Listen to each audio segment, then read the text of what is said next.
तो बेटा हम उत्पादन के पहले कारक यानी इस वाले कारक को अब हम देखेंगे, भूमि। हमने जैसे पाठ के शुरू में ही देखा था कि यहाँ पर ज़्यादातर लोग खेती बाड़ी करते हैं, समस्त भूमि पर खेती बाड़ी की जाती है, यहाँ पर कोई भी भूमि बेकार नहीं छोड़ी जाती है। और यहाँ पर लोग क्या करते हैं कि बरसात के मौसम यानी खरीफ की फसल उगाते हैं, जैसे ज्वार और बाजरा जो पशुओं के चारे के रूप में काम आती है। उसके बाद अक्टूबर दिसंबर में यहाँ पर आलू की खेती की जाती है। फिर सर्दी के मौसम में रबी की फसल यानी गेहूँ उगाया जाता है। और जब गेहूँ उग जाता है तो अपने घर के लिए लोग रखकर, अपने परिवार के इस्तेमाल के लिए रखकर बाकी का गेहूं रायगंज के बाजारों में बेच देते हैं। हमने देखा था ना शुरू में रायगंज और शाहपुर दो गांव और जुड़े हुए इससे, तो पालमपुर के लोग अपने लिए इस्तेमाल करने के लिए गेहूं रखकर बाकी गेहूं को वो रायगंज के किसानों को या मंडी में बेच देते हैं। और फिर एक भाग में गन्ने की भी खेती करते हैं जिससे चीनी और गुड़ बनता है। गन्ने की कटाई वर्ष में एक बार होती है और जितना भी गन्ना होता है वो सारा वो शाहपुर के व्यापारियों को बेचते हैं और शाहपुर के व्यापारी उनसे गुड़ या चीनी बनाते हैं। तो इस तरीके से पालमपुर में कोई भी भूमि बेकार नहीं छोड़ी जाती, ज़्यादातर भूमि पर खेती बाड़ी होती है। हमने देखा ज्वार बाजरा, आलू, गेहूँ और क्या कहते हैं गुड़ के लिए गन्ना, ये सब यहाँ पर उगाया जाता है। अब पालमपुर के लोग एक ही वर्ष में इतनी खेती कर लेते हैं। कैसे कर लेते हैं? हमने शुरू में सीखा था ना, देखा था कि वहाँ पर बिजली आ गई थी। जब तक बिजली नहीं थी तो लोग नहीं कर पाते थे इतनी खेती बाड़ी, तब उत्पादन कम होता था क्योंकि बिजली नहीं थी। तो लोग कुओं से पानी, कैसे भी रहट बोलते हैं उसको, रहट के द्वारा कुओं में थोड़ा थोड़ा कुओं से लाकर खेतों में थोड़ा थोड़ा पानी डालते थे और उससे थोड़ी ही खेती हो पाती थी। और ज़्यादातर ऐसा होता था कि जो भी उत्पादन होता था वो अपने इस्तेमाल के लिए रख लेते थे और बाकी बेचने के लिए उनके पास कुछ बचता नहीं था। लेकिन जब से बिजली आई तो उनका उत्पादन बहुत ज़्यादा बढ़ गया था। एक ही वर्ष में वो 3-3 या 4-4 फसलें उगाने लगे और अपने इस्तेमाल के बाद बाकी फसलों को वो बाज़ारों में, मंडियों में बेच देते थे। तो ये सब हुआ बिजली के आने से। इससे किसानों को फ़ायदा भी हो गया। तो जब शुरू में बिजली आई तो नलकूप लगाने के लिए कहा गया भाई कि नलकूप लगाएं। लेकिन शुरू में जब कोई चीज़ आती तो सब डरते हैं ना इस्तेमाल करने से, पता नहीं फेल ना हो जाए, कहीं सरकार ये ला रही है नई चीज़, पता नहीं कितनी सक्सेसफुल हो गया, सब सोचते हैं ना। तो शुरू में लोगों ने नहीं लगाया नलकूप, तो सरकार नहीं लगाए। फिर जब लोगों ने देखा कि सरकार ने जो 2-4 घरों में नलकूप लगाए, खेतों में नलकूप लगाए, वहाँ तो बहुत अच्छा उत्पादन हो रहा है, पानी की समस्या खत्म हो गई है, पानी खूब खेतों में जा रहा है और जब खूब सिंचाई हो रही है तो उत्पादन भी अच्छा। तो फिर धीरे धीरे सभी जितने भी खेत थे सब में लोगों ने नलकूप लगाने शुरू कर दिए। इस तरीके से वहाँ पर उत्पादन बढ़ा।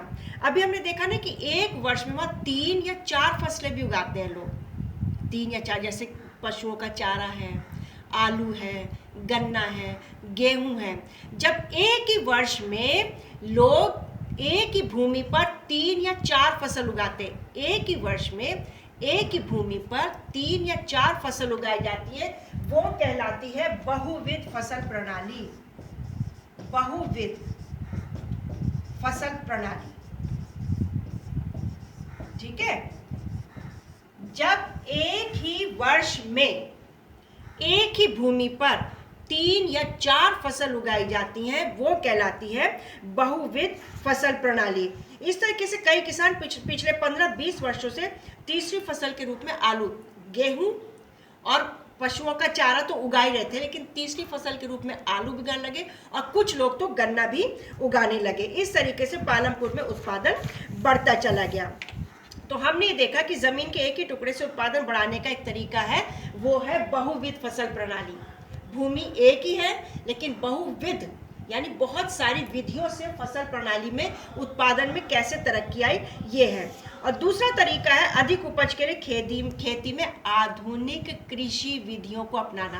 पहला तरीका तो ये है उत्पादन बढ़ाने के लिए, ये उत्पादन बढ़ा रहे हैं, इससे उत्पादन बढ़ता है, ये पहला तरीका है। दूसरा तरीका है आधुनिक कृषि विधि, ये दूसरा तरीका है उत्पादन बढ़ाने का। उत्पादन बढ़ाने के लिए पहला तरीका बहुविध फसल प्रणाली और दूसरा तरीका आधुनिक कृषि विधियों को अपनाना। यानी उपज को भूमि के किसी टुकड़े में एक ही मौसम में पैदा की गई फसल के रूप में मापा जाता है। 1960 का जो दशक था, जो 1960 वाला दशक चला, दशक यानी 10 साल, 1960 वाला जो दशक था उसमें उसके बीच तक यानी 1964-65 तक हम कह सकते हैं कि खेती में पुराने ही बीजों का इस्तेमाल होता था, पारंपरिक बीजों का इस्तेमाल होता था, जो कि सस्ते तो होते थे लेकिन उससे उतना उत्पादन नहीं हो पाता था। और उसमें कम सिंचाई की भी आवश्यकता होती थी। परंपरागत बीज तो इसी तरीके थे। अच्छा, फिर जो खाद थी वो नई तरीके की खाद नहीं थी, जैसे आजकल नई तरीके की खाद आ रही है। उस समय गाय के, भैंस के गोबर से लोग खाद बना करके इस्तेमाल करते थे। ये 1960 के दशक की बात हो रही है। लोग परंपरागत बीजों का इस्तेमाल करते थे जिसमें कम सिंचाई लगती थी, जिसमें खेत में गोबर की जो खाद है वो इस्तेमाल की जाती थी। तो उससे क्या होता था कि उत्पादन कम होता था, तो लोगों को फायदा नहीं होता था। लेकिन जब आधुनिक कृषि विधि को अपनाया, लोगों ने आधुनिक कृषि विधि को अपनाया, तो उससे क्या हुआ, नए तरीके के, नए किस्म के बीज आए, नए किस्म की सिंचाई का तरीका हमने नलकूपों से देखा है। नए तरीके की उर्वरक यानी खाद भी आ गई, रासायनिक खाद जिसको बोलते हैं, वो खाद फैक्ट्रियों में बनने लगी। और उससे क्या हुआ, उत्पादन डबल ट्रिपल हो गया, दुगना और तिगुना हो गया। ये हुआ हरित क्रांति के जरिए से।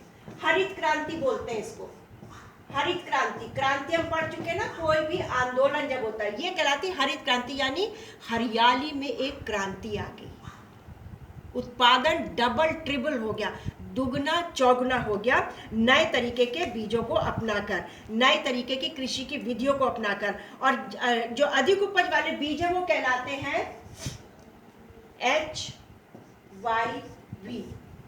नए तरीके के जो बीज है, अधिक उपज वाले जो बीज है वो कहलाते हैं HYV। ये कहलाते हैं। इससे क्या, गेहूं और चावल की खेती करने के कुछ तरीके सिखाए गए लोगों को, फिर कि कैसे खेती करनी है, नई टेक्निक। अब आजकल तो एग्रीकल्चर यूनिवर्सिटीज़ खुली हुई हैं, उसमें ट्रेनिंग दी जाती है किसानों को कि किस तरह अपनी कृषि की जो उत्पादन है उसको कैसे हम बढ़ा सकते हैं। उससे देखो बेटा, जब उत्पादन बढ़ता है तो व्यक्ति को या परिवार को तो फायदा होता है, लेकिन देश को भी तो फायदा होता है ना, कि उत्पादन हमारे पास डबल ट्रिपल हो जाता है। तो ये नई आधुनिक कृषि विधियों को अपनाने से ही हो पाया था। तो ये दो तरीके से हमने देखा कि एक तो हमने देखा कि बहुविध फसल प्रणाली अपनाई तो उत्पादन बढ़ा, दूसरा हमने देखा आधुनिक कृषि विधि को अपनाया, नई टेक्निक की कृषि विधियों को अपनाया, उससे उत्पादन बढ़ा। हरित क्रांति आई 1960 के दशक में, और HYV बीज आए जिससे उत्पादन बहुत ज़्यादा बढ़ गया था। तो लोग जो थे बहुत खुश भी हुए क्योंकि उत्पादन बढ़ गया। अपने इस्तेमाल करने के बाद लोग मंडियों में बेचने लगे तो उनको भी फायदा होने लगा, इनकम होने लगी और ज़्यादा अनाज पैदा होने लगा। तो इसके परिणाम स्वरूप ज़मीन के उसी टुकड़े में पहले की अपेक्षा कहीं अधिक अनाज पैदा होने लगा। जब बेटा ये उत्पादन में जब चेंजेस आए ना, बहुविध फसल प्रणाली अपनाकर आधुनिक कृषि विधियों को अपनाना, सबसे पहले भारत में पंजाब, हरियाणा और पश्चिमी उत्तर प्रदेश के किसानों ने खेती के आधुनिक तरीकों का सबसे पहले प्रयोग किया और उन्होंने HIV बीजों को इस्तेमाल किया, रासायनिक उर्वरकों का इस्तेमाल किया, कीटनाशकों का, जिनसे कीड़े मरते ना, उन दवाइयों का प्रयोग किया। कुछ ने ट्रैक्टर खरीद लिए और फसल गहाने के लिए, फसल की चराई के काटने के लिए, उसके लिए उन्होंने मशीनें खरीदी, जुताई और कटाई के लिए काम को तेज कर दिया। इससे क्या हुआ, गेहूं की जो पैदावार थी बहुत ज़्यादा हुई, फर्क पड़ा।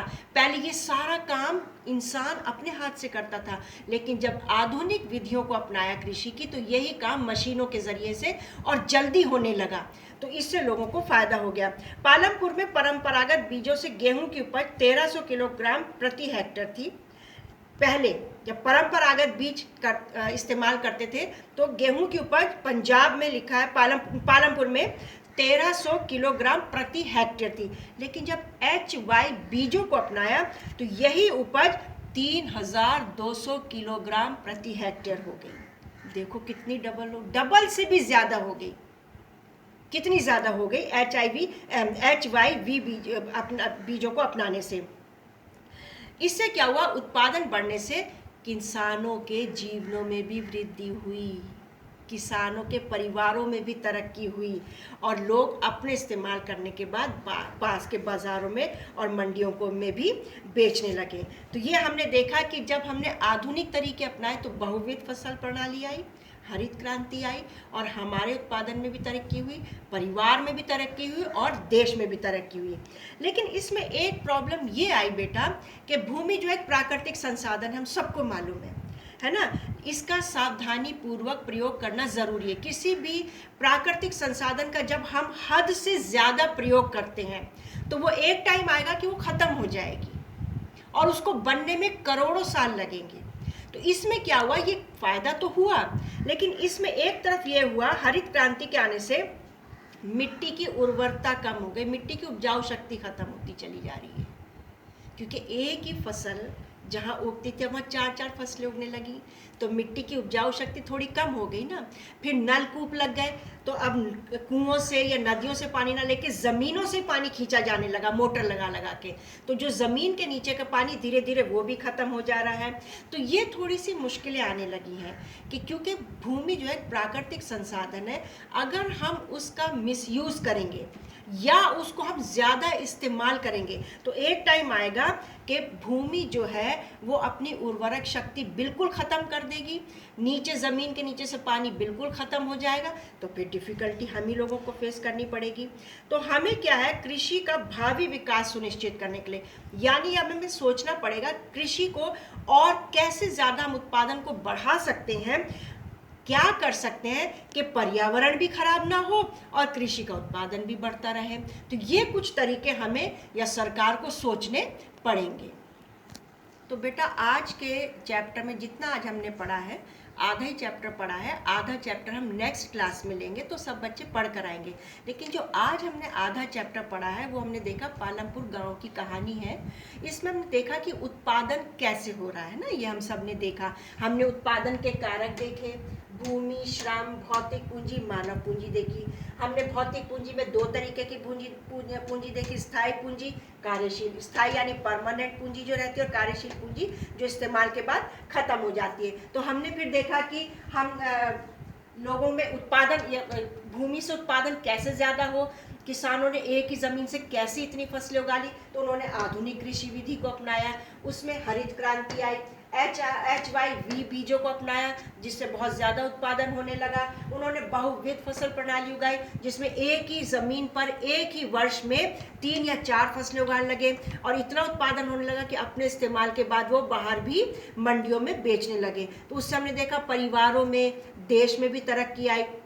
लेकिन दूसरी तरफ हमने इसका एक नेगेटिव पॉइंट भी देखा कि भूमि के ज़्यादा प्रयोग करने से उसकी उर्वरक शक्ति यानी उसकी उपजाऊ शक्ति कम होती जा रही है, और ज़मीन के नीचे, क्योंकि नलकूपों के ज़रिए पानी ले जा रहा है, तो उसकी ज़मीन के नीचे जो पानी है वो धीरे धीरे उसका लेवल नीचे तक पहुँचता जा रहा है, और एक टाइम आएगा हो सकता है कि ये ख़त्म हो जाए। तो हमें ये देखना है, आने वाली पीढ़ी को ये सोचना है कि अगर कृषि के उत्पादन को ऐसे ही रखना है तो हमें कुछ योजनाएं ऐसी बनानी पड़ेंगी कि पर्यावरण, क्योंकि भूमि जो है एक प्राकृतिक संसाधन है, पर्यावरण भी खराब ना हो, हमारे प्राकृतिक संसाधन भी नष्ट ना हो और उत्पादन भी बढ़ता जाए।